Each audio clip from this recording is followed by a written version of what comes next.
Começa a partir de agora mais um Conexão Nossa Rádio com Ângela Maria. Lembrando que nós temos um encontro marcado com vocês todas as quintas-feiras, a partir das 20h15, e depois estamos em todas as plataformas digitais no @Nossa Rádio Brasil, Instagram, Facebook, YouTube. Gente, entra lá, dá aquela força, curte, comenta, compartilha. Com certeza a sua participação é de fundamental importância para que o nosso programa se destaque e aconteça. E toda semana nós estamos trazendo conteúdos importantes para vocês. Informação, música, entretenimento, notícias e entrevistas. E hoje, na nossa programação, nós temos um entrevistado para lá de especial, um enviado de Deus, com certeza, porque teremos um bate-papo muito legal e muito edificante. Por isso eu quero pedir a sua atenção. Fique conectado conosco, porque você com certeza irá se surpreender. O nosso convidado de hoje é o Adnan. O Adnan é um homem de Deus, é um homem cheio de virtudes e de qualidades. Ele é músico, ele já foi atleta profissional e no decorrer da sua caminhada, ele passou por muita luta, por muita dificuldade, teve muita resiliência e está aqui conosco hoje para compartilhar um pouco da sua vida, também da sua luta e também das suas muitas vitórias que Deus tem proporcionado a ele. Então, Adnan, seja muitíssimo bem-vindo, muito obrigada por atender o nosso convite, por estar aqui conosco hoje, falando um pouco até mesmo da sua intimidade, né? Daquilo que você tem vivido, daquilo que você já viveu, e nós vamos falar um pouco também de quais são as suas expectativas para o tanto de coisa boa que ainda tem aí por vir. Muito bem-vindo. Boa noite, Ângela. Boa noite a todos que nos assistem. Eu fico bastante contente de poder estar aqui, né? Tem algumas pessoas que falam assim, poxa, você passou um período bem difícil, né? Você poderia contar para todo mundo. Eu, às vezes, não gosto, né? Eu não gosto de algumas situações, mas, por um outro lado, acaba sendo de grande valia. Com certeza. Né? Deus, família, amigos, tem muitas coisas importantes que, em momentos difíceis que a gente passa, são coisas essenciais e primordiais, né? E é muito importante, né, Adnan? Às vezes a gente compartilhar. É difícil, porque às vezes compartilhar é reviver. Você contar a história, que é o que nós iremos fazer aqui hoje, reviver através desse bate-papo, às vezes traz um pouco, né, de lembranças que a gente quer deixar para trás. Mas a importância, porque tem tantas pessoas que talvez estejam passando por isso, né, também neste momento. Sim, eu digo assim, eu não me incomodo. Eu sempre comento assim, alguém quer saber da minha história? Eu pergunto. Tem tempo? Nós se vão 12 anos, né? Sim. Isso dentro desse tratamento, fora outras coisas que vem acontecendo, a gente começa a observar que existe um trabalho, um tratamento de Deus nessa trajetória toda, né? Sim. Uma coisa foi levando a outra, chegar até onde nós estamos hoje. Eu olho para trás sempre com muita gratidão, apesar dos pesares, né? Eu nunca fui de murmurar, nunca fui de ficar chorando pelos cantos, né? Em tempos que eu tive condições, quando eu não tive condições, eu procurei sempre fazer alguma coisa, né? Então, assim, tiveram algumas pessoas, né, chaves nesse intervalo todo aí que nos impulsionam, né? E aí isso tem toda a diferença, né? Porque às vezes a gente... A primeira coisa, né? A gente está falando, mas ainda nós não dissemos o que aconteceu, né? Eu fui acometido por câncer, né? Linfoma de Hodgkin. E o linfoma clássico, ele tem uma probabilidade de 80% de cura no primeiro tratamento. Eu caí nos 20% logo de cara, né? Meu Deus. Aí começou muito teimoso. Caí nos 2% negativo, onde normalmente não se tem cura. E também, assim, meio que casualmente, tem um percentual aí de 2, 3 anos de óbito, dentro dessa perspectiva, né? E aí, por isso que eu brinco, né? Eu sou teimoso, mas a gente está aí há 12 anos lutando. Já fui transplantado de medula, enfim. viemos passando por etapas, né? Enfim, aí a coisa foi se desenrolando. E nessas etapas, mesmo que difíceis, né? Tem muita coisa boa para se tirar de tudo isso. Sim. Né? E a primeira coisa que acontece quando a gente tem o diagnóstico, a gente cai. Eu me lembro até hoje, quando eu fui no infectologista, ele falou, parece que abriu um buraco em volta. Eu falei, para onde eu vou agora, né? O que está acontecendo? E aí a gente vai tendo que buscar forças, né? Eu lembro que a primeira consulta com o Dr. Jason aqui no OnPar, ele falou assim, ó, é 50-50, você faz a sua parte que eu vou fazer a minha. E eu vou fazer a minha bem feito. Falei, coitado, então fechou, cara, tamo junto então, né? Enfim, a gente deu início nisso e estamos aí, estamos sobrevivendo. Com certeza. E Adnan, antes de entrarmos mais detalhadamente nesse assunto, porque assim, o Adnan vai comentar conosco como ele descobriu, quais foram os sintomas, como começou o tratamento, como foram esses 12 anos de tratamento e principalmente, né, gente, como ele está hoje, que é claro que todos nós estamos vendo aqui que ele está super bem, mas a gente vai saber ali mesmo na parte médica como ele está hoje. Mas antes, Adnan, conta um pouquinho para nós da sua história.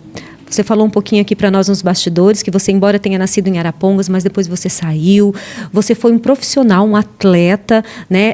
Hoje você é um músico, assim, de excelência. Fala um pouquinho para nós a respeito da sua história de vida. Vamos lá. Tem tempo? Não muito, mas assim, a gente resume. Perdão, estou com uma garganta um pouco ruim. Eu nasci em Arapongas em 1978. Fiz 45 anos, quinta-feira passada, no dia 7 de setembro. Eu nasci aqui e não morava aqui. Minha família morava em Faxinal. Né? De lá, meu pai aventurou para ir para Rondônia. Morei 9 anos em Rondônia. Quando, com 14 anos completos, eu brinco, né? Eu fugi de casa, né? Porque eles não queriam que eu saísse de casa. Queriam que eu continuasse em casa e tudo mais. Eu o filho mais novo e tudo mais, né? Meus irmãos são 5 e 6 anos mais velhos que eu. Então, meus pais não queriam me deixar. Eu fui com o vizinho, falei, cara, você vai viajar para lá, me dá uma carona? Olha, que ousado. Armei tudo e falei, olha, vocês não vão me segurar e eu vou. E aí meu tio trabalhava no futebol, ele era preparador físico, né? E ele falou assim, quando você tiver 14, você vem para cá para jogar futebol. Mas nunca me viu jogar, ele não sabia se eu tinha condições para isso, né? Uhum. E eu morava em Rondônia. São 3 dias de viagem até aqui. Eu vim de carona com o meu vizinho de frente lá, que ele tinha um caminhão que transportava banana. Ele veio e me deixou em Presidente Prudente. Cheguei em Presidente Prudente, na rodovia se atravessava, tinha a garagem da Garcia, né? E cheguei, o último ônibus já tinha ido para a rodoviária. Eu falei, meu Deus do céu. Aí o motorista falou, não, vou te ajudar. Ia saindo do outro ônibus, me colocou dentro e falou, deixa ele lá e mostra onde é o guichê de passagem. Meu Deus. Ajeitou. Cheguei na rodoviária, vou comprar passagem. Não pode. Menor de idade. Sim, eu estava pensando isso já. Não pode. Falei, pelo amor de Deus, expliquei toda a história e peguei o telefone e falei, nossa, aqui é o telefone da minha tia. Ligaram para minha tia em Apucarana. Minha tia falou, não, põe ele no ônibus para mim que eu estou esperando na rodoviária. Aí permitiram. Aí chegamos aqui em Apucarana, depois fui para Paraguaçu Paulista, fiquei 2 meses para o meu time me conhecer, afinal, né? Sim. Como atleta, né? Aí fiquei 2 meses lá e para ver se tinha condições ou não. Ele falou, se não prestar, te põe no ônibus de volta, te manda embora. Graças Agora a Deus deu tudo certo, né? Uhum. E aí a gente joguei um período grande no futebol. Muito cedo cheguei ao profissional, né? Sempre tive muita estatura e tudo mais. Sim. E chegou em 94 mesmo, eu descobri um prolapso mitral, que é uma das válvulas do coração, tem uma membrana no meio, então na hora de bombear o sangue, uma delas é mais devagar, né? Mais vagarosa. E um médico, Dr. Bark, não lembro o primeiro nome, lá de Jaú, ele falou para mim assim, vou te dar um medicamento que eu não esqueço o nome nunca mais, chama Propranolol. Ele falou assim, você toma esse medicamento, se você sentir cansaço com ele, game over, né? Uhum. Acabou para você o futebol. Eu falei, nossa, mas nem comecei direito, né? Uhum. Tanto é que eu abandonei o remédio, né? E aí, enfim, aí segui minha carreira, joguei em alguns lugares, joguei aqui, passei pelo Londrina, passei em Curitiba pelo Atlético, pelo São José, né? Depois estive em Santa Catarina, fui pro interior, voltei para o interior de São Paulo, América de Rio Preto, depois fui para o Goiás e terminei no Itumbiara de Goiás. Gente, fez uma carreira mesmo, né? Embora com um curto tempo, passei Sim, alguma coisa, né? Com certeza. E a gente, assim, quando eu comento sobre isso, eu digo, eu fui vitorioso no futebol, né? Porque era meu sonho de criança. E eu pude realizar meu sonho de criança. Sim. Né? Tanto quanto eu parei para o tratamento cardíaco, eu fiquei 1 ano, porque lá em Itumbiara, muito quente, 40, 42 graus, assim, constantes, né? E eu cheguei como 3º goleiro. Eu tinha 20 anos. E eu tinha 2 goleiros com 32 anos, já do meio para o fim, né? Sim. O primeiro, o titular, era considerado o melhor goleiro do estado, que era o Iuna, né? A gente mantém amizade até hoje, né? E o Edilson, que era o 2º goleiro, excelente pessoa também, cristão, um cara espetacular, né? Ele teve um problema no nervo ciático. Naquele período ele aposentou porque não tinha recuperação. Aí eu passei para 2º. O Iuna tomou uma suspensão, eu fui para 1º. Olha. Eu fui para 1º e aí, assim, nós pegamos uma sequência de jogos, né? De quarta e domingo, e aí jogos estaduais e nacionais, então a coisa ficou bastante pesada, né? E eu comecei a sentir muito cansaço. Muito cansaço. Eu chamei o médico, né? O Dr. Fará, falei, doutor, eu tô sentindo assim assado, já tive um problema assim. Ele ligou na hora pro meu tio. Falou assim, é perigoso isso aqui, cara, tem que ver. E naquele período tinha morrido o Serginho do São Caetano, caiu dentro do Morumbi. Quantos, né? A gente Sim. já não ouviu. Esse ficou bem visível, sim, porque foi na nossa cara, né? Mas no Brasil, mundo afora, vários acontecimentos assim, né? E aí, era recente isso, o meu tio falou, manda pra cá, vamos tratar aqui. Aí eu fiquei 1 ano tratando, porque demorava muito, né? Você fazia um ecocardiograma, você levava mais de mês para ter um resultado, né? Então tinha algumas etapas, né, para você fazer esses exames. Eu fui atendido por um médico especialista na área esportiva dentro da UEL, né, no hospital universitário, que tratava naquele período dos atletas do Atlético Paranaense. E ao final do tratamento, mas demorou demais, ele falou, cara, mantenha o condicionamento físico e vá em frente. O Dr. Alberto César, aqui de Arapongas, mesma coisa. Não tem nada não, prega o pau. Eu falei, vai que justo aquele de São Paulo está certo. E aí você fica em casa, aquela Sim, coisa toda, você começa, falei, e agora? Né? Não relaxar, eu digo assim, não vou, né, vou cuidar da minha mãe, ficar com a minha mãe, aquela coisa toda, ficar aqui na minha casa. Enfim, decidi ficar, né?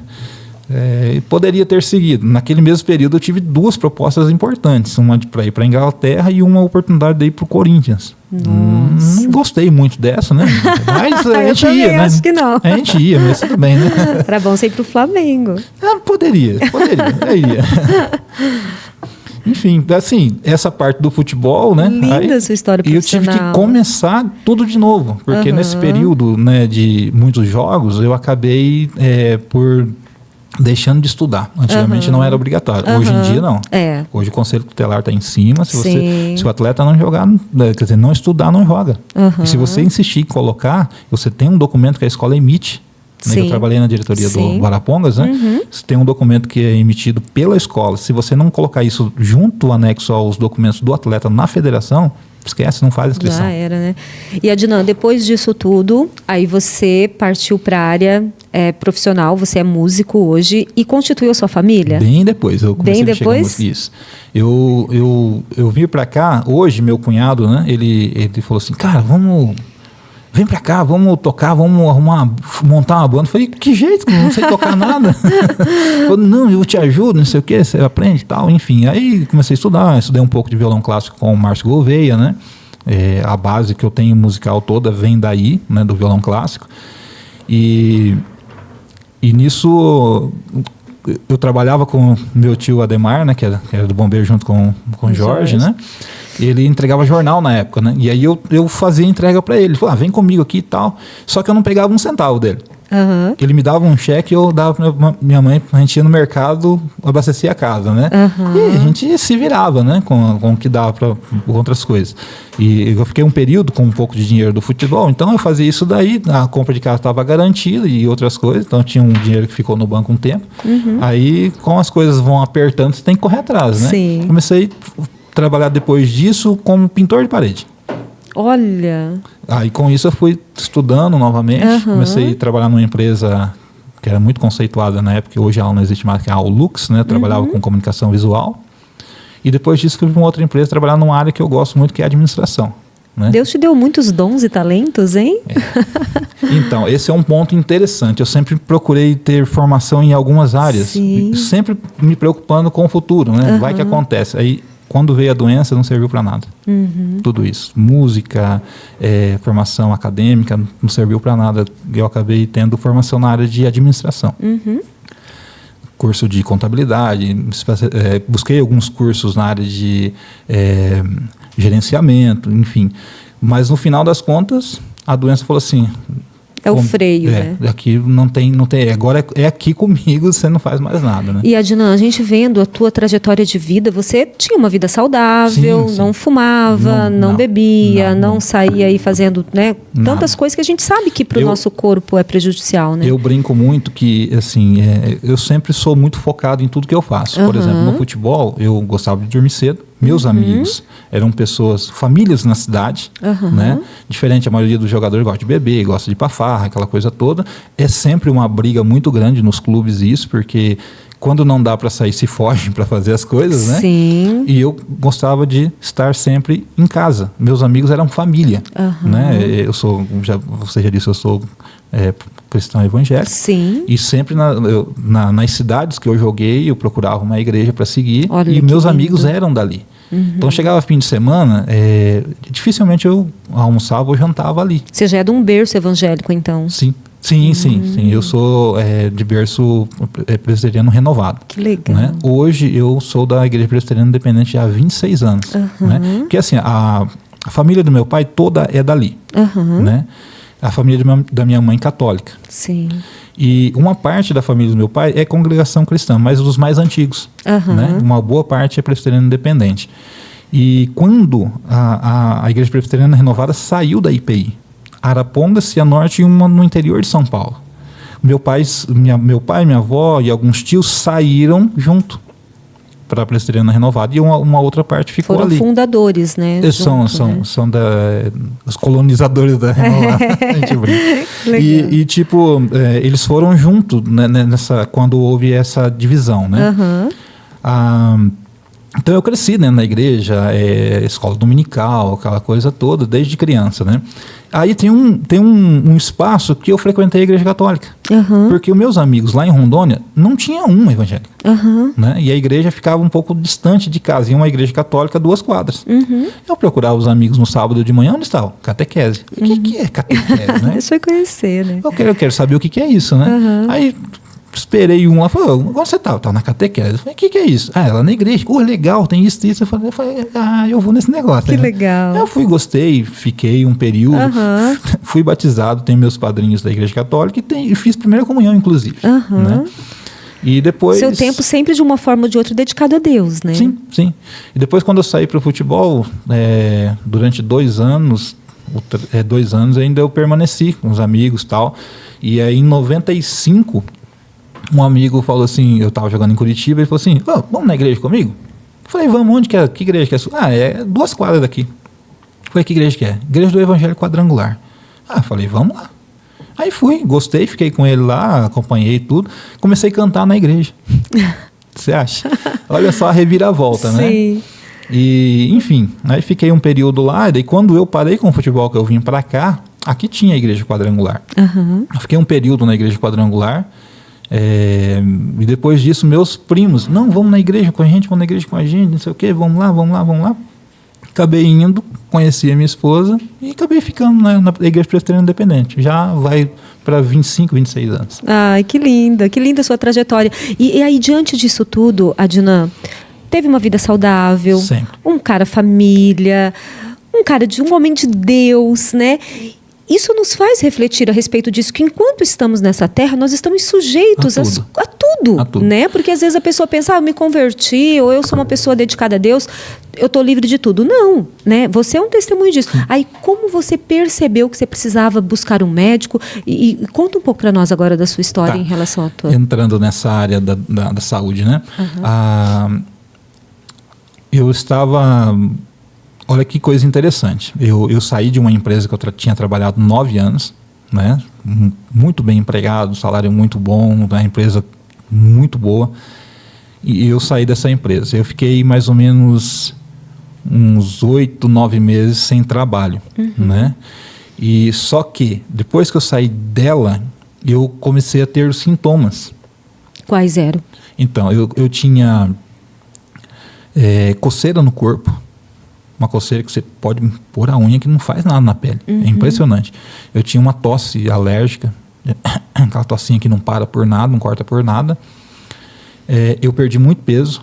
Eu tenho 1,92 m. Na época eu tinha cerca de 95 quilos. Hoje eu estou com esse peso novamente. Sim. Né?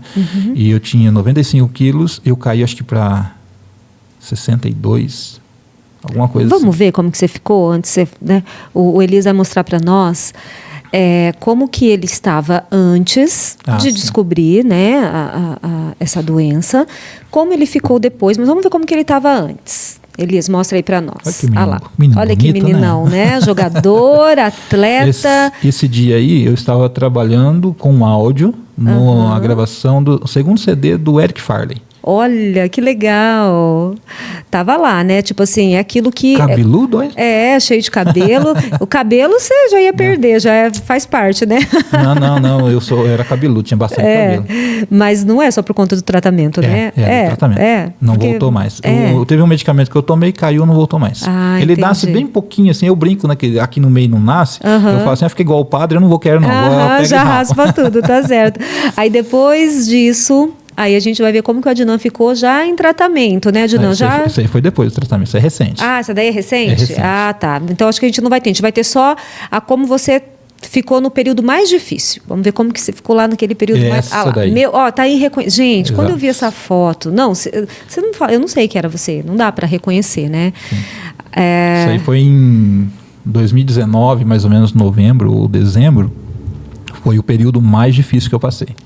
Que onde eu fui parar na UTI em julho, enfim, depois a gente vai direto.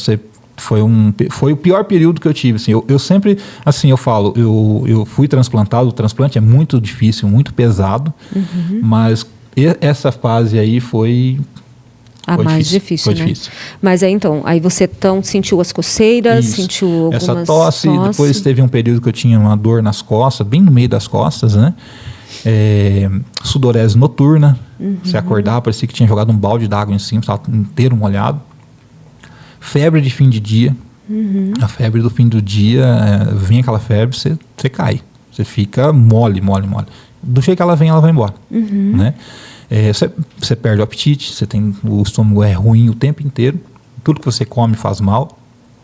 Esses são os sintomas principais. A febre, quando ela vem, é porque a coisa já está bem avançada. E aí, então, você entendeu que precisava procurar uma ajuda médica. Até então, você foi levando a vida, né? Isso foi em 2011. Nós estamos falando do mês 6 para frente, ali mais ou menos. Um pouquinho antes disso... eu tentei voltar a jogar pro futebol. Um amigo falou, estou precisando de um goleiro para Coreia do Sul. $20 mil. Opa, salário excelente. Uma passagem de ida e volta por ano para você, né, para você ir agora, depois para você voltar, né? E depois quando você volta de novo é por conta do clube. Eu falei, cara, eu tô dentro, hein? Como é que você tá de condicionamento? Eu falei, 50%, mentira. Estava menos 0. Né? Mas você falou, corra atrás, né? Então, aí você vê como que é as coisas. Eu comecei a treinar demais, né? Porque a minha cabeça ainda mandava os mesmos estímulos de anos atrás. Né? Na época, acho que tinha 12 anos que eu tinha parado de jogar já. E eu comecei a treinar demais. Eu ia de manhã, eu corria na Praça do Cemitério. Depois eu ia lá no Centro Social, treinava às vezes com o time do Arapongas, profissional. Né? Ficava só, acompanhava assim, junto com eles, mas de longe, né? Para não atrapalhar. Eles me permitiram isso. E aí o Sub-20 às vezes estava treinando, eu entrava no gol, sem equipamento, sem nada, só para pegada de bola alta, essas coisas. E numa dessas daí, eu saltei, eu tive uma lesão que, olha, até hoje de vez em quando dói. Né? Deu um estiramento, não sei... Sei que eu fiquei... Para dormir era difícil, para respirar era difícil, para ir embora para casa aquele dia foi terrível para dirigir, né? E gravei um vídeo, tudo, para mandar pro pessoal, tudo mais. E só que no vídeo é perceptível. Você não está bem. Não estava bem, né? Aí juntou todos os sintomas, né, da doença, mais essa lesão. E aí a coisa foi piorando. Aí em outubro... outubro foi quando eu descobri de fato. Um pouco antes, uns 2, 3 meses antes, eu fui num alergista, um especialista de alergia, porque tudo que eu comia fazia mal, né? E aí eu fui lá, corta isso, corta aquilo, toma esse medicamento tal, antialérgico assim, assado. Eu fui perdendo peso. Falei, não tem mal o que comer, porque cortou tudo, né? E um dia eu estava dando uma palestra na igreja, e estava o Dr. Alberto César, estava a esposa, e eu brinquei, falei, gente, eu vou ser breve, porque daqui a pouco eu vou começar a me coçar aqui, que nem um cachorrinho, vocês não vão entender, né? Eu brinquei e tal, fiz rapidinho. Naquele dia eu tinha preparado para fazer uma palestra vestido de palhaço, tirando a máscara, né? Era alusivo ao Dia da Criança, mas eu preparei um material que eu falaria que atingiria inclusive a igreja, mas com a linguagem que as crianças também iam entender. E na parte da manhã eu entrei numa mini moto daquelas pequenas, né, com gasolina normal, né? Para me equilibrar, eu saí do corredor da igreja e entrei dentro do salão social onde as crianças estavam aguardando. Menina do céu, eu cheguei morto, cansado, o esforço que eu fiz para me manter equilibrado ali. E aí eu fui brincar com as crianças, eu não brinquei 10 minutos, falei, gente, não dá mais. Passei o dia inteiro de cama. Aí cheguei à noite na igreja, como eu tinha combinado com o departamento infantil, falei, eu vou. Só que eu avisei, falei, olha, não vou fantasiado, porque palhaço sem graça não tem graça, né? Mas eu vou fazer normal. Só que foi perceptível para todo mundo. Eu estava muito ofegante, bem, né? O cansaço é outro sintoma importante, é o cansaço. Tanto leucemia quanto linfoma, o cansaço excessivo é predominante, né? É importante, aliás. E aí o pastor da igreja, da nossa igreja aqui, chegou no final e falou assim, se eu soubesse que você estava assim, eu não te deixaria subir de jeito nenhum. Falei, não, tá tranquilo. Rapaz, você estava muito mal, era visível. Aí no final eu chamei o Alberto César e falei, nós tínhamos conversado, você tinha me dito que podia ser emocional, que passei um período ruim agora e tal. O que eu tenho que fazer? Psicólogo, psicanalista, psiquiatra, macumbeiro, alguma coisa a gente tem que fazer para resolver isso aqui, né? Aí ele falou assim, rapaz, hoje eu observei, a minha esposa também, ela ficou preocupada, ela falou, conversa com ele, vê o que é isso. Eu vou ligar para um amigo meu, infectologista, e eu vou ligar, porque se você buscar a consulta, você não vai conseguir, porque a agenda é muito lotada. Aí ele ligando, consegui uma semana depois ainda. Né? Foi meia hora de conversa com o Dr. Flávio, infectologista. Espetáculo, tanto de pessoa quanto profissional. O Dr. Flávio me relata. E eu fui relatando para ele o que eu senti, ele foi digitando. Foi digitando. Falei, não estou gostando dessa conversa não. Né? E aí eu contei para ele um fato que tinha acontecido 1 ou 2 semanas atrás, que nós chegamos da igreja, estávamos assistindo o Fantástico, passou a entrevista da médica do Reinaldo Gianecchini. Ele teve linfoma também. Linfoma, sim. E ele foi de uma tipagem diferente, mas o linfoma ele tem linfoma de Hodgkin e de não Hodgkin. O de Hodgkin tem 4 subtipos. O de não Hodgkin tem mais de 200. Vixe. Então em alguns momentos ele se torna difícil de diagnóstico. O tratamento não, mas o diagnóstico preciso, né? Porque os sintomas são parecidos. Sim. E no meu caso, é linfoma de Hodgkin, esclerose nodular, que é o clássico. Ou seja, o simples, o clássico. E que era fácil de tratar, se tornou essa luta de 12 anos, né? E aí eu comentei com ele, falei, rapaz, foi falando isso, um olhou para a cara do outro, e a minha esposa falou, meu Deus, eu tenho tudo isso. E daí na mesma semana, eu comentei com o Alberto César, falei, rapaz, que ele é da mesma igreja que eu, né? E eu falei assim, quando você... Para com isso, esquece disso. Por quê? Porque se você pegar sintomas, várias doenças têm os mesmos sintomas, sim, né? Se não tiver uma investigação, né? Não dá para precisar, né? Enfim, aí ele marcou essa consulta, o Dr. Flávio, conversamos e tal, ele falou, deita aqui na maca, deixa eu examinar. Ele aperta aqui, aperta ali. O que acontece? O linfoma ele é o câncer do sistema linfático. Ele pega os órgãos do sistema linfático. Como é o sistema linfático? Como se fosse uma rede. Não tem aqueles pontinhos que ligam a rede, os pedaços dela? Esses são os linfonódulos. E quando o câncer atinge, esses linfonódulos, eles incham, né? E ele não é um tumor sólido. E quando pega um órgão ali, vai comendo, né? Vai vir aquela ferida grande e vai destruindo. Ele, como ele passa o corpo inteiro, desde a cabeça aos pés, ele envolve o órgão e esses linfonódulos incham, eles trazem falência para o órgão, né? E os meus órgãos do sistema linfático estavam todos com uma dimensão alterada, por conta já da doença, que já estava no estágio 4 já praticamente, né? Estava bastante avançado. Enfim, foi meia hora de conversa com ele. Ele falou, então, a chance de ser uma coisa ruim é grande. Eu falei, nossa. Meu Deus. Rapaz, interessante, que notícia, né? Aí, por exemplo, ele falou assim, pode ser tuberculose, uma das hepatites, HIV e câncer. Mas para mim é 99% de ser um câncer. E eu vou te internar. Eu falei, nossa, o cara falou que é um câncer, você vai me internar? Mas por que ele queria que eu internasse? Para que eu tivesse exames imediatos. Sim. Tipo, se eu deixo você ir embora, quando você vai voltar com exames? Para conseguir outra data, e, enfim, você já sai, você estando no hospital, eu tenho que te atender lá. Você é meu paciente. E eu fui internado na Santa Casa, e ele atendia lá, o Alberto César atendia lá também na época, né? Era diretor clínico. Fiquei internado 4 dias, fiz todos os exames possíveis ali.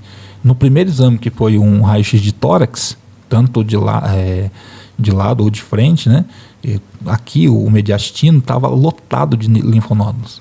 Muito, né? E o pescoço era palpável, você apertava assim, você sentia o caroço, né?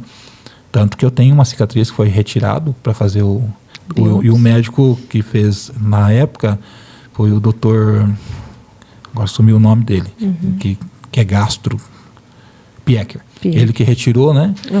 Ele falou assim, eu quero ver quando você tiver o resultado, eu quero que você traga na minha clínica. Eu falei, eita, mas por quê, né? Aí o dia que eu fui lá, ele falou, eu faço o seguinte, quando for para tirar os pontos, você vai ter o resultado. Você traz aqui, eu quero ver. Aí fui lá, retirou os pontos, só que entreguei o resultado. Ele falou assim, agora você pega isso aqui, vai lá no alergista, esfrega na cara dele. O tamanho da alergia. Quanto tempo você ficou tratando? Eu falei, uns 3 meses. Tá vendo? Você perdeu tanto peso, ninguém viu. E o que acontece, né? O corpo, ele secou. Mas eu enchei o rosto e o pescoço, né? Então as pessoas me viam de roupa. Sim, não percebiam, né? Nem eu percebia tanto assim. Eu vi que eu tinha perdido muito peso, mas você não tem o costume de ficar, né, fazendo pesagem. Então, se preocupando, né, com isso. Enfim, eu sei que a gente passou todo esse período aí que foi iniciar o tratamento. Então os sintomas principais, como você me perguntou inicialmente, seria coceira, tosse, cansaço excessivo. Não é um cansaço, é fadiga, né? É mais do que cansaço. Depois, quando o sintoma está mais, a sudorese noturna, né? E depois, quando está mais avançado, a febre no fim do dia. Olha e o apetite, né? Some. Tudo que cai no estômago. E foi emagrecendo, né? Você vai perdendo então, peso. tá vendo? Isso é muito importante. Até pra gente olhar para nós, né? Pra nossa vida e pro nosso cotidiano. Mas eu vou deixar o Adnan tomar uma aguinha, gente. Enquanto isso, eu quero pedir pro Elias colocar para vocês o vídeo da primeira costelada Nossa Rádio Brasil. Gente, é imperdível. Presta atenção aí nesse vídeo e participe com a gente. Esportes, a partir das 11 horas, na Rua Guiraça, número 145, na Vila Araponguinha, Salão da Igreja Santa Cruz. Cartão individual, com kit delivery ou come à vontade no local. Acompanhamentos, arroz, salada, mandioca e farofa. O assador é o Fanelli do Ferra Mula. Sorteios de brindes durante o almoço. Crianças até 10 anos não pagam. Bebidas são à parte. Primeira costelada, Nossa Rádio Brasil. Magela Esportes. Gente, olha que delícia, né? Deu até fome, né? Eu só quero lembrá-los que vocês que adquiriram os cartões precisam levar talheres, tá bom? Só o talher. E vai ser maravilhoso e imperdível. Você que não adquiriu, adquira. Entra lá em contato no @Nossa Rádio Brasil. Qualquer um das redes sociais, manda lá no direct que você consegue o seu cartão. E agora, enquanto a gente dá uma pausinha aqui, já preparando para a segunda parte aqui da nossa entrevista, gente, que é aquela parte, às vezes, mais difícil de falar, mas necessária, né? A gente vai saber qual foi o período mais difícil do tratamento na vida do Adnan. Ele foi na UTI, parou na UTI, ele teve que fazer um transplante de medula, enfim, a gente volta já já, mas antes eu gostaria que vocês conhecessem alguns dos nossos colaboradores, aqueles que fazem com que o nosso programa se destaque e aconteça.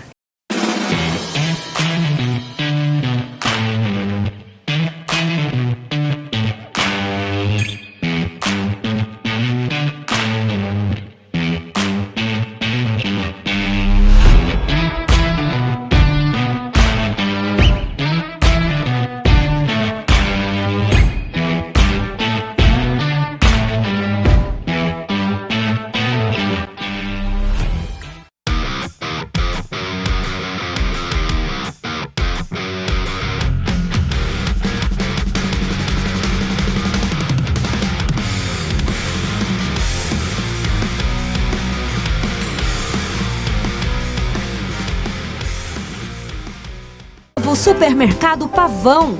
Facilidade para as suas compras e o mesmo carinho de sempre. Economia, transparência, comodidade, confiança e o melhor atendimento é no Supermercado Pavão. Rua Pica-Pau, esquina com Pavão, 3252-0453.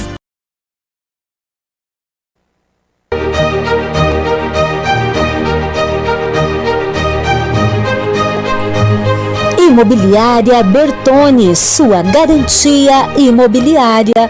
Na Bertone você encontra o imóvel ideal. Tradição e segurança em compra, venda, locação e avaliação. Imobiliária Bertone, sua garantia imobiliária. Que era da igreja. Gente, voltando aqui com o Adnan, essa entrevista eu estava comentando com ele agora. Meu Deus, a hora passa muito rápido. Olha, não falamos nem um terço de tudo aquilo que eu gostaria de falar e compartilhar com vocês.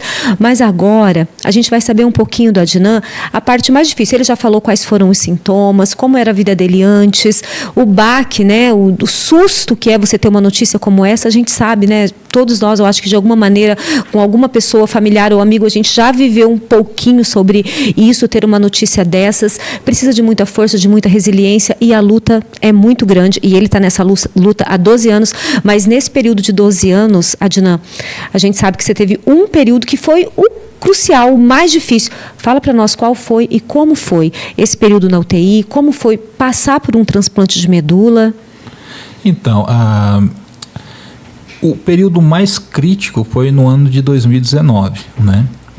Porque que acontece? Quando eu chegou nesse período de 2018 para frente, eu não tinha mais medicamento para tomar. Uhum. Eu já tinha tomado tudo que era disponível. Uhum. Inclusive, já tinha tomado um medicamento que está fora daquilo que o SUS oferece.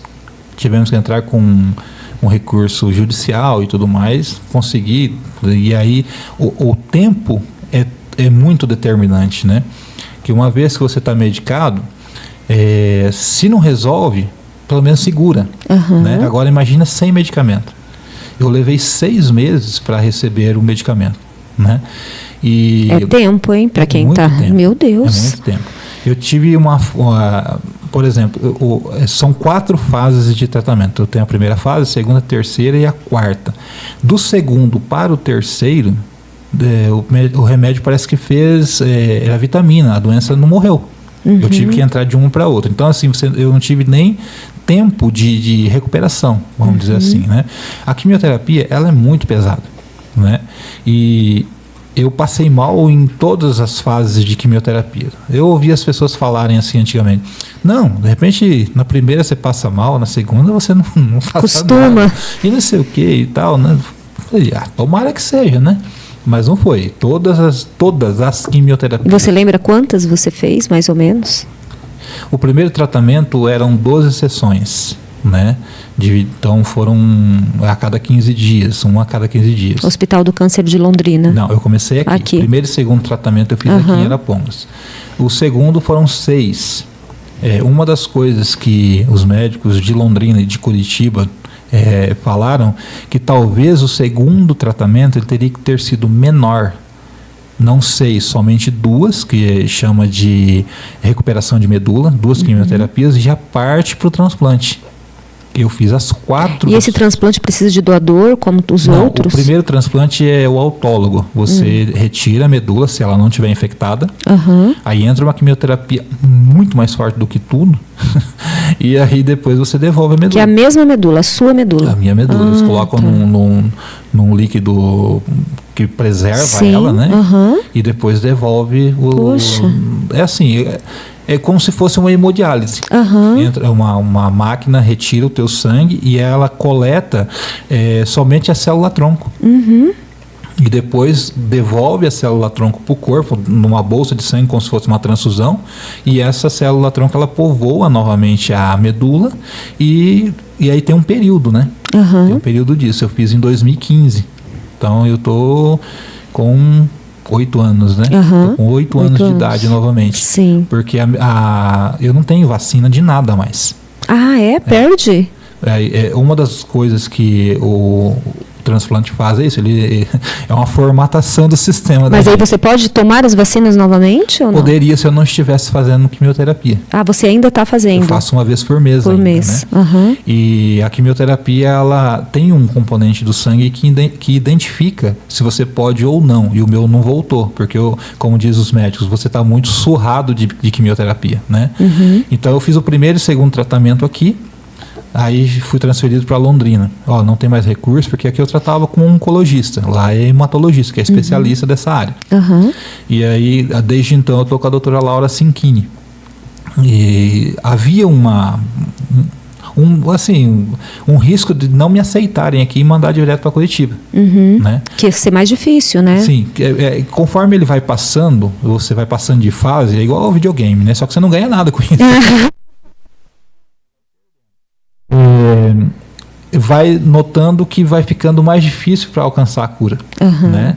E quando você cai nos 2%, como eu caí, eles falam que você fica patinando sem cura e o tempo de vida ou de sobrevida ele é mais curto, né?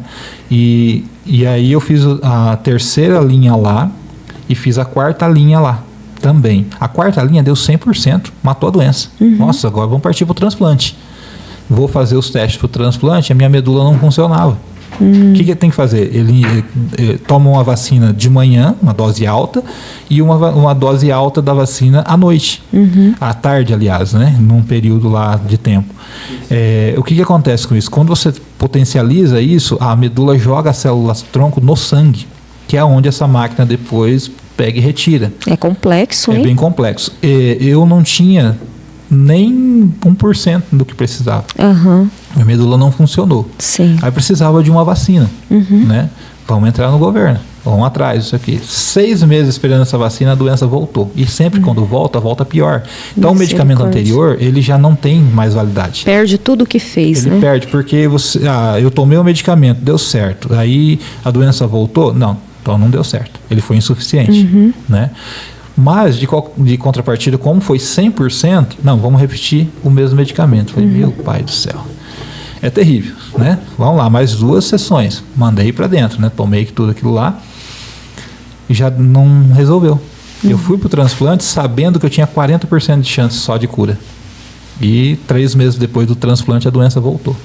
As médicas do transplante pegaram o meu prontuário, que já era dessa grossura. Assim, tô parecendo uma bíblia do prontuário já, né? E tem isso, o risco é esse, assim assado. Tem 2,3% de chance de morte, mas é tranquilo. Falei, você tem percentual... Existe, né? Falei, vai que eu sou... Até agora eu tô sendo... né? Enfim, virei material de estudo, fizeram teste com várias coisas. Isso foi lá para o 2019, na pior fase ou não? 2015. Foi antes. Aquela foto que a gente viu, então, foi depois de tudo 2019, isso? 4 anos depois. 4 anos depois. E aí eu fui para o transplante, jogaram na mesa, existe esses riscos, assim, assado, você vai ter isso aqui, qual é o risco de ter um vírus te pegar assim assado, esse vírus também pode matar. Depois pelo Covid, né? O Covid foi mais depois, agora, né? Foi 5 anos depois. Mas os vírus, outros oportunistas, poderiam entrar porque zera a pessoa, né, de imunidade, né? E por incrível que pareça, o que eles iam fazer? Essa vacina, a igreja pegou e me deu. O custo, na época, era R$70 mil, 3 ml de vacina. Nossa. né? E o governo nada, a igreja falou, não, vamos resolver isso daí. Aí o que acontece? O Dr. Alberto César tentou buscar esse medicamento, né? Não consegue comprar, só o hospital que compra. Nossa. Olha como... Nem tendo recurso. Mas olha o trabalhar de Deus, Ângela. A esposa dele está na academia e uma pessoa, colega de academia, estava lá, ela falou assim, o sobrenome do seu esposo? Ela falou, é Shell de Moraes. Mas ele está atrás de um medicamento assim assado. Ela falou assim, é para um amigo nosso lá da igreja. Assim. Ela falou assim, mas eu sou representante da empresa. Meu Deus. Ele tentou e não conseguiu por causa disso, disse isso. O que tem que fazer? O hospital faz o pedido e vocês fazem o pagamento. Aí resolveu. Pronto, conseguiu. Então, só que daí todo mundo feliz. Agora vamos fazer o transplante. Chego lá, a doença tinha voltado. Aí eu tive que fazer novamente 2 sessões com a vacina na mão. A do governo foi autorizada. Quase 7 meses depois. Meu Deus. Enfim. E aí eu no processo falei, ou dê ela para alguém, Sim. ou cancela isso daí. Porque, na verdade, tem todo um processo para compra. Ele foi aprovado. Então, enfim, encerrou o processo, não precisou comprar. Fui para o transplante. Então, qual que era o planejamento do transplante? Nós vamos pegar a tua vacina, vão dar a vacina em 3 etapas para potencializar. E nós vamos fazer a coleta em 2 ou 3 vezes também. Se eu não estiver enganado, se não for 4, não me recordo direito agora. Eu vou fazer o teste da medula. Minha medula tinha mais do que eu precisava. Sem vacina. Gente do céu. É a mão de Deus. Assim, umas coisas que não tem, lógico. Eu lembro até hoje que a doutora Joana chegou e encostou na porta do meu quarto e falou assim, tem uma notícia boa ou uma ruim? Falei, bom, qual que é a boa? Posso ir embora? Né? Ela falou assim, ainda não. A boa é que a sua medula está produzindo mais do que o esperado, não precisa nem da vacina. Então, o que nós decidimos? Nós vamos aplicar metade. Só E vamos fazer 2, 3 coletas. Ok. Fizeram a aplicação da metade. Apenas uma coleta. Teve mais do que tudo. Eu me lembro até hoje, eu estou lá deitado na cama, de fralda, porque você não pode sair do lugar, não pode fazer nada durante o período. Era previsto para 4 horas, mais ou menos, ou até mais. Eu me lembro do Claudinei, que era o Claudemir, agora lascou, agora esqueci o nome, que operava a máquina, né? Estava a doutora Letícia junto e mais uma outra enfermeira. E eu lembro que eles me prepararam. Ele ligou a máquina, e a doutora acompanhando tudo, né? Ela olhava assim, nossa, que sangue lindo. Meu Deus. Sangue lindo. Tem sangue feio. Aí eu lembro que, acho que é Claudemir mesmo, ele falou assim, doutora, estou impressionado. Ela falou, com o quê? Eu não precisei fazer nada, só apertei o botão de liga. Normalmente você tem que regular a máquina. Ela falou, olha como está correndo tudo bem. Que lindo. Olha lá, está entrando o que a gente precisa. Nossa, tô vendo que não vai precisar nem de mais coleta, mas qualquer coisa a gente faz outra manhã. Chegou no final do período, com menos tempo previsto, com tudo que eu precisava e menos tempo. Sabe, sim. Aí ela falou assim, nossa, tô impressionada com isso, como que pode, né? Tanto Deus que puro, eles né? Lá do hospital é feito no HU. HU é referência nacional em transplante autólogo. Tem 3 hospitais, acho que no Brasil, que fazem só, e ele é um dos principais, acho que foi o pioneiro, se não me engano. Lá no hospital, na área de transplante, eles me chamam de menino de muita fé. Olha que lindo. Meu Deus. Muito lindo. Então, isso é forte, né? Sim, demais. Então, sempre que eu converso com eles, por exemplo, eles sempre falam isso, né? E assim, a gente mantém contato até hoje com esse pessoal, né? E o interessante é que esses lá do transplante é uma ala separada. É igual você ir no Morumbi e em volta à favela, né? O hospital, infelizmente, bastante quebrado, aquela coisa toda, né? Comum para um hospital público, né? Mas a área do transplante é de primeira linha. Porque tem que ser esterilizado, é tudo diferente. Tem uma cozinha específica só para aquilo lá que você não pode. Primeiro que você não come, você não consegue comer. Então tem um cardápio especial. Você pode escolher a comida que você quer. Quer dizer, a cabeça, né? Você pede, mas o São fala assim, não tenta não, que eu não quero. Enfim, é um quarto que você fica com a TV, ar-condicionado central ligado o tempo inteiro, frigobar e um banheiro. Você não sai lá de dentro para nada. Só quando você começa a melhorar, o fisioterapeuta te pega para dar uma voltinha ali dentro, né? E aí a fisioterapeuta falava pra mim assim, é impressionante a tua saturação. Parece que você ainda é um atleta. Poxa. Ela tá pontual. Olha que... Então, assim, eu vejo o trabalhar de Deus 100%. de uma maneira muito grande, né, em tudo, né? Um propósito que eu nunca perguntei por Exatamente. quê, mas sempre para quê? Qual o propósito? Vamos entender isso daqui. Tem que servir para alguma coisa, Sim. né? E depois disso, 3 para 4 meses a doença voltou. Aí eu não posso fazer o transplante de novo. Né? Aí já vem o alogênico, que é aquele de compatibilidade com a medula de outra pessoa. E aconteceu isso depois. Eu só não fiz. Eu fui condenado, vamos dizer assim, né? Meus irmãos, nós fizemos um teste, nenhum era compatível comigo inicialmente, né? A medula da mãe não serve, porque é 50% do pai, 50% da mãe, a nossa formação. E aí meus irmãos não deram compatibilidade comigo, mas eram compatíveis entre si. 100% os dois. Olha. Né? Eu falei, bom, alguém tá salvo aí por algum motivo, né? E só que Curitiba, que daí é feito só lá, Curitiba não aceitou a primeira amostragem, né? Ele pegou e tirou outra e foi feito lá nos laboratórios de Curitiba. Os laboratórios de Curitiba apontaram que o meu irmão mais velho é 50% compatível comigo. Dava para tentar. Dá para fazer, porque se eu arrumar um 100% de fora, ele pode correr o risco de rejeição. E 50% é 100%. Olha, né? Era o ideal, então. E aí eu te digo mais, eu consegui um doador 100%. Também? É difícil de você ter um, eu tinha 2. Sim, impressionante. Chega na hora de fazer os testes para fazer. Eu me lembro como se fosse hoje, a médica numa sala ao lado, especialista nessa área de quem já fez um transplante. Conversando com a médica que estava me atendendo, ela, olha, nós estamos aqui com um rapaz assim, assim, assado. Ela falou assim, esse caso eu não pego, eu não faço.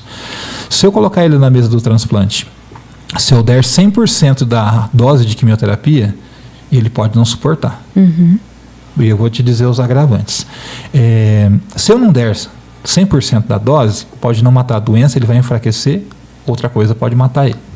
Se eu der 100% e não acontecer nada, ele vai precisar de antibiótico para proteção. Os antibióticos vão parar o rim, vão parar o fígado, ele não vai ter condição. Se eu não der o antibiótico, ele pode pegar uma infecção de qualquer outra coisa e ele não vai suportar. Ou seja, não há uma possibilidade boa para isso. E um outro detalhe muito grave, meus rins hoje funcionam 30% apenas. Fiquei sequelado. Né? Por conta de muita quimioterapia. Sim. Né? Enfim, eu saí de lá, isso foi em 2018. Eu saí de lá, né, sem perspectiva, vamos dizer assim. Isso foi na segunda. Na quarta-feira eu tinha retorno em Londrina. Eu sempre, as minhas consultas era eu, a minha médica, mais 3, 4 médicos, geralmente. Toda vez. Aí ela contava a minha história para eles e tal. Eu sou um caso modelo, sim, pragmático, será como a gente coloca isso, né? Já fizeram teste com medicações e tal, para ver como que reagia, tanto que a ida para a UTI foi uma combinação de medicação que me levou a essa situação, né? Mas não tinha mais o que fazer, né? E aí eu lembro que nesse dia eu entrei na sala com ela, tinha uma pessoa me acompanhando, que hoje é o pastor da igreja, na época ele era seminarista, e a igreja tinha colocado ele porque eu não podia dirigir. Eu fiquei 5 anos sem habilitação. Nossa. Cancelou e eu não, ela venceu e eu não renovei, porque eu falei, nunca mais eu dirijo. Né?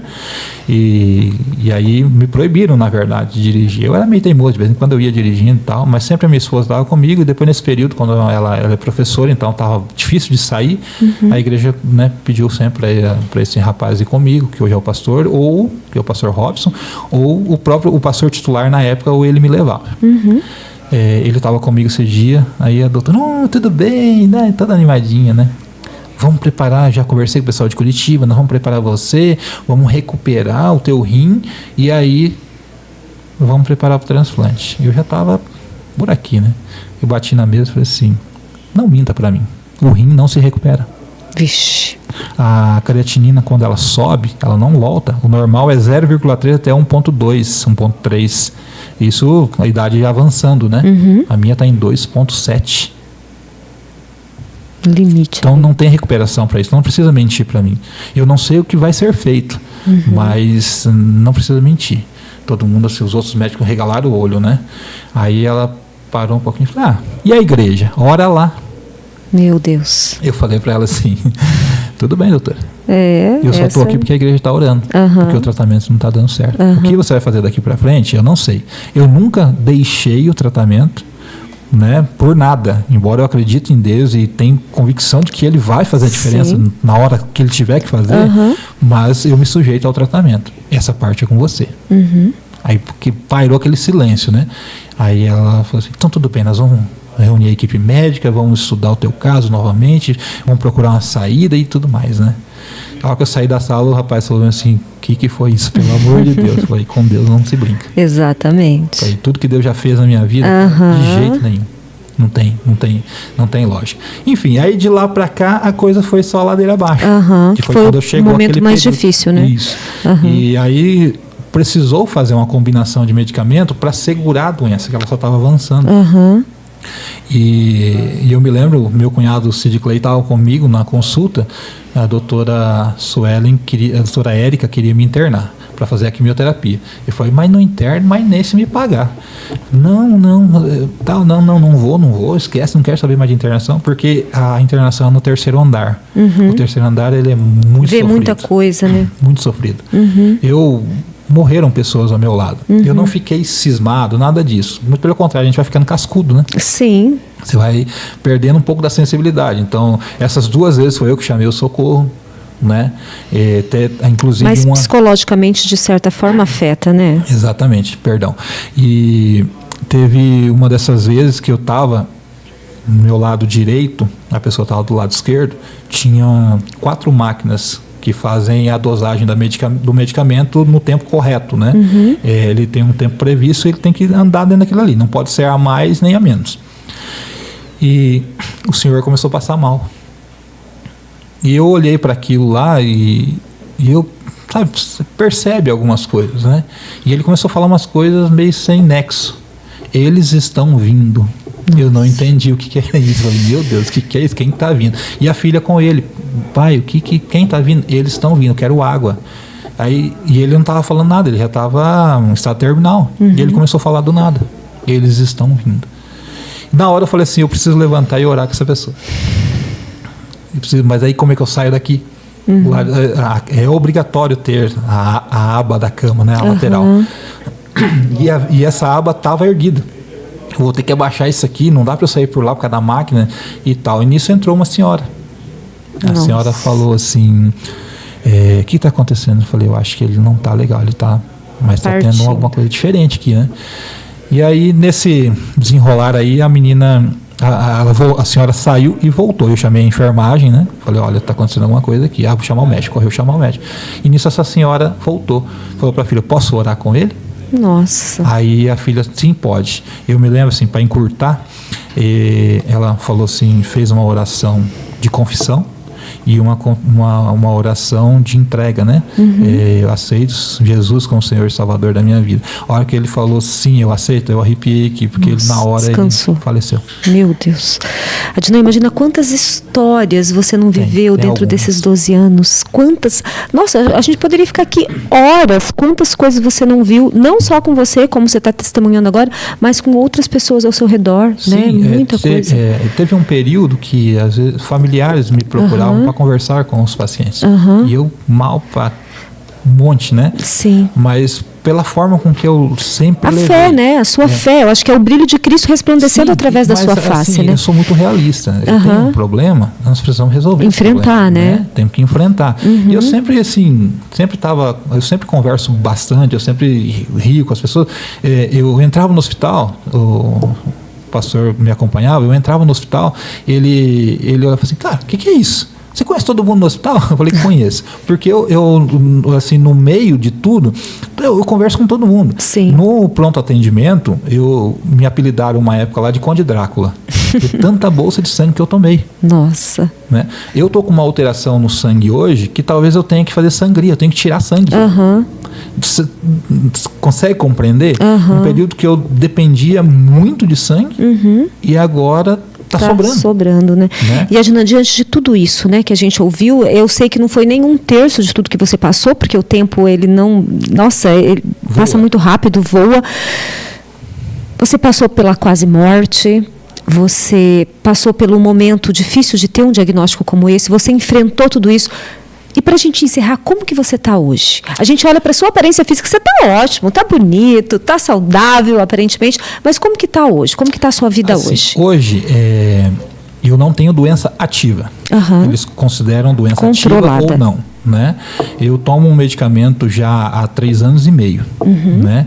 Esse medicamento, no período que eu fui para a UTI, houve uma conversa entre a minha esposa e a médica, porque foi assim, eu fiquei, assim... Eu perdi a consciência, vamos dizer assim, né? Eu tenho vagas lembranças do que aconteceu no período de quimioterapia. A minha médica chamou a minha esposa e falou assim, olha, se apega no que puder porque não há o que fazer. Nem o medicamento que está aguardando, ficou acho que 1 ano e meio esperando esse medicamento, nem esse medicamento vai resolver. Então, assim, nós tentamos um procedimento, não deu certo. Então, ele já tem um lugar guardado ou na UTI ou no quarto. Se houver positivo, ele vai para o quarto. Terminamos o tratamento lá. Se a coisa enroscar, a UTI já está liberada. E foi o que aconteceu. Eu definhei, não teve. Daí foi quando ela falou: ó, se apega no que você puder, porque nós perdemos o controle. Ele vai para a UTI e eu só te peço a autorização para não entubar. Porque o sofrimento já foi grande e ele pediu isso para mim. Eu pedi para ela. Eu falei assim: ó, doutor, se você vê que a coisa vai, deixa. Chega. Eu não aguento mais. Né? E você vê que a coisa desandou, não tem mais o que fazer, deixa a coisa andar. E quando eu fui para a UTI, ela lembrou disso, ela falou: olha, ele pediu para não fazer, eu te peço autorização para não entubar. Minha esposa, tudo bem, era a vontade dele. Né? Quando eu comecei a recobrar a memória na UTI, só tinha eu não entubado. Eram 14 leitos, todos eles, e as pessoas entubadas, alguns em estado vegetativo, que morreram depois, morreu gente lá dentro da UTI quando eu estava, e depois quando eu estava no quarto, foi gente para o quarto vizinho e faleceu dias depois. Sim. Né? E, enfim, aí o que acontece? Isso foi em julho de 2019. Essa foto que mostrou ali, que eu estava muito mal, foi em novembro, dezembro. Esse período eu não tinha mais medicamento para tomar.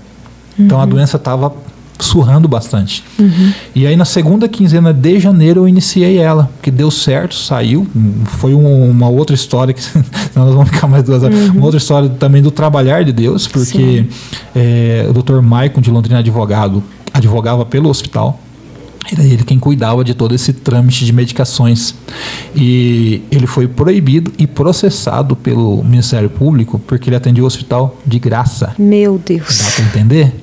Aí eu vim aqui no hospital, na defensoria, na promotoria com a doutora Leda, pessoa espetacular, e ela quis ouvir a minha história. Eu contei para ela o que estava acontecendo, ela falou assim: rapaz, eu não tenho como te ajudar.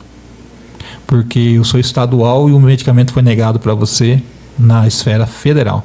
5 juízes, 3 juízes e 2 desembargadores não quiseram liberar o medicamento. Difícil de entender, né? E é um direito constitucional. Conversando com o advogado depois, ele falou: funciona assim. Se esse medicamento é para alguém que está começando, vem. Você já está numa... Para que eu vou investir como com alguém se fosse, né? Que a gente nem sabe se vai dar certo. Seria mais ou menos isso. É meio pesado, mas... Muito, né? Meu Deus. Não aí eu liguei pro Dr. Maico, falei: doutor, me ajuda, não sei o que fazer. Antes disso, eu estava descendo a rua Eury Lemos, no meio da rua parei, abri os braços, falei: senhor, não sei o que o senhor quer de mim, mas não dá, eu não tenho a quem recorrer, me ajuda. Aí eu lembrei do Dr. Maico, entrei no carro e liguei para ele. Aí ele falou assim: mas eu falei que eu vou te ajudar. Eu falei: tudo bem, doutor, mas eu não sei o que fazer. É para ontem, né? Eu falei: eu não sei o que fazer, eu não tenho como eu bancar um advogado particular. Ele falou: mas quem disse que eu vou te cobrar? E o que precisa? Eu só preciso de uma procuração assinada por você. Aí beleza, passei a procuração, 20 dias o medicamento liberou. Comecei a tomar na segunda quinzena de janeiro. Aí eu só fui subindo.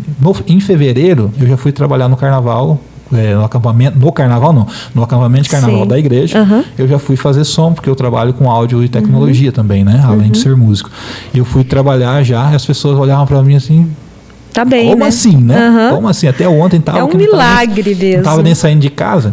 Então, assim, os médicos não têm segurança de parar com o medicamento por conta das idas e vindas, né? Sim, de tudo que já passou, né? Não existe ainda uma publicação que diga que o uso em tempo, em grande tempo, né, vamos dizer assim, ele garanta que não vai voltar a doença.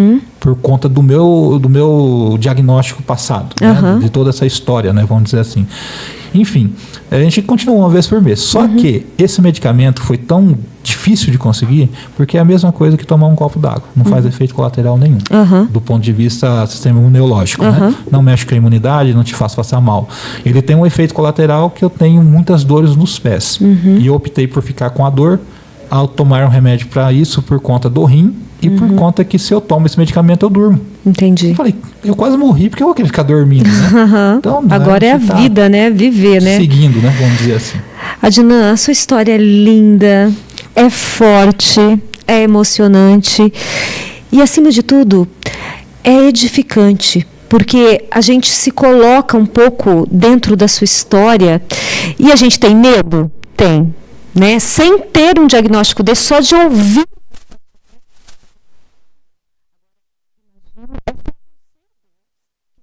Você sentiu, o que você passou, o seu psicológico, o seu emocional, a família, os amigos, tudo aquilo que esteve e está ao seu redor, né? Anjos que o Senhor colocou no seu caminho, que a gente vê aí através é médico, é advogado, é os amigos, é a esposa, é a família, enfim, Deus preparando tudo. Eu admiro demais a sua força, a sua coragem, mas acima de tudo, a sua fé. É linda, realmente. Você foi intitulado como menino, né, o garoto de fé no hospital, porque é isso que você é. Você é um exemplo, você é um testemunho vivo daquilo que Deus faz nas nossas vidas. E eu tenho certeza absoluta que daqui para frente ainda tem muita história para viver, muita vida com qualidade. Como você diz, a gente não entende os propósitos, o para quê de tudo isso, mas a gente sabe que Deus tem, né? E se você de certa forma foi escolhido, você fez e está fazendo com excelência. Muito obrigada por ter estado aqui conosco, por compartilhar tão intimamente e tão profundamente essa história. A gente sabe que teríamos muito mais para falar, mas o tempo não permite. Quem sabe numa próxima oportunidade a gente se encontra novamente. Eu agradeço a Deus pela sua vida, pela sua família, as mãos de cada médico que cuidou, que está cuidando, que ainda vai te ajudar, né, nesse processo. Sabemos que todos eles são iluminados e escolhidos por Deus. Muita fé, muita força e continue com essa resiliência, que você é um exemplo, viu? Muito obrigada. Eu agradeço a oportunidade, né? Antes nós estávamos conversando aqui, 1 hora para contar 12 anos é não, muito é difícil, muito né? pouco. Porque a gente acabou não falando sobre família, sobre amigos. Sim, né? Exatamente. Não permitiu, mas a gente sabe que você tem esse papel fundamental, né? E a gente tem, é provado hoje em dia que a fé, ela não é coadjuvante, ela faz um efeito muito grande no tratamento, né? Faz a Os diferença. médicos ainda têm um pouco de dificuldade de assimilar, mas muitos já aderiram a isso. Já aceitam, incentivam, né? Que as pessoas em tratamento que tenha isso. Uma das coisas que é muito ruim é que as pessoas se entregam. Sim. Né? Uma coisa que eu nunca fiz. Como eu disse, doutora, essa coisa piorar, você pode, né? Sim, mas isso a gente já vinha de muito tempo. Né?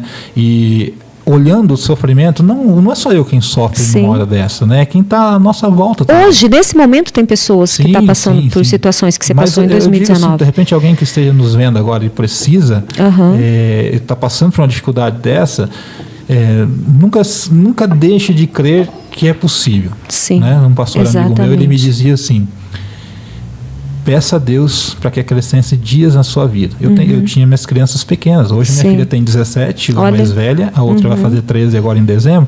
Eu dancei a valsa de 15 anos para ela. Coisa que eu jamais imaginaria que isso ia acontecer, né?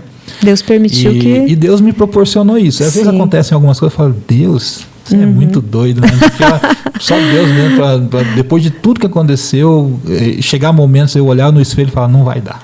O valor que a gente dá na vida é outro, né, Adnan? Em detalhes, né? Em coisas pequenas, né? Mas, de verdade, muito obrigada. Sinto muito por não poder dar continuidade, mas a gente volta com o Adnan, quem sabe numa outra oportunidade. Eu agradeço a Deus pela sua vida também, que está aí conosco, ouvindo uma história de fé, uma história de luta, uma história de vitória aqui com o Adnan. Agradeço mais uma vez a nossa Rádio Brasil, a todos os colaboradores que têm estado conosco. Que Deus abençoe cada um de vocês e até a próxima semana. Na próxima quinta, neste mesmo horário, a partir das 8h15, estaremos juntinho com vocês. E não se esqueça, segue nós lá em todas as nossas mídias, plataformas digitais, Facebook, YouTube, Instagram, @Nossa Rádio Brasil. Vem e conecte-se conosco.